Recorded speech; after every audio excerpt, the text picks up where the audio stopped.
Howdy do y'all, this is John, and today we're talking about The Hunger Games Mockingjay Part 1, a movie that came out in 2014, starring Jennifer Lawrence. And in The Hunger Games Mockingjay Part 1, Katniss joins a rebellion led by District 13 to fight against the Capitol, and throughout the movie everyone's playing psychological warfare with each other and even physical warfare. Okay, so getting into it, as soon as you enter District 13, you kind of get this feeling that these people aren't that much better than the Capitol, because the Capitol, they based it very much off of Nazism, and with District 13, with President Coin, there's like this Soviet-esque vibe to it. It's definitely more in the book than in this movie.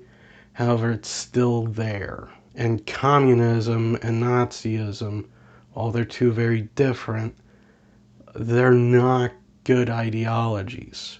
And the movie itself and where it goes with this story is very good for the most part.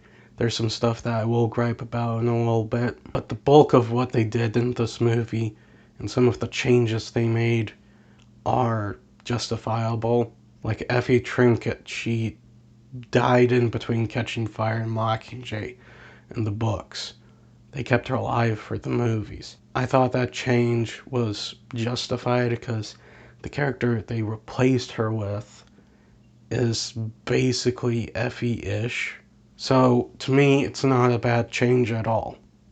And overall, this is a good movie. However, I've got some gripes I have to throw out. First of all, there was no need to divide Mockingjay into two movies. For those of you who are too young to remember, at the time they made this, there was this craze about dividing the last book in a series into two movies when they adapted them into film. Started with Harry Potter.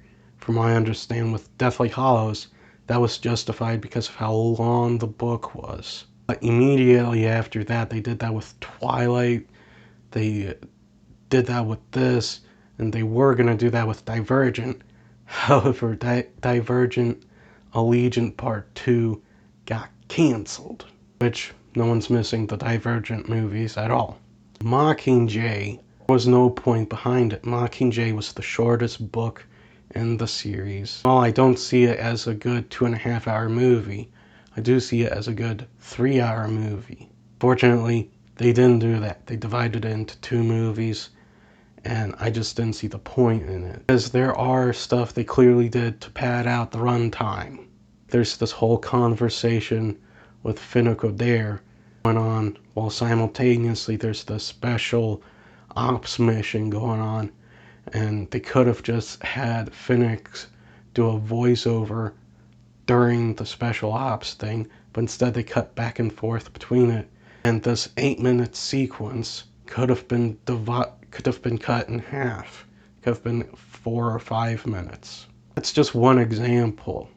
Also, Jennifer Lawrence, don't like her as Katniss. They did a pretty good job with all the other casting, but with Katniss, you know, Jennifer Lawrence is just bland, and she overacts whenever she gets emotional. I don't get why they hired her to play Katniss. Overall, Mockingjay Part 1 is a good movie. However, there's some serious problems with it that I cannot ignore. The movie never should have been divided into two parts. They had to pad out the runtime very badly. Jennifer Lawrence is not a good Katniss, but like I said, it is overall a good movie. I'm gonna give The Hunger Games Mockingjay Part 1 a 7. Well, that's all the time I have for today. Please like this video if you enjoyed it. Please also subscribe if you're new to the channel. And as always, please remember, the Podetsky will return.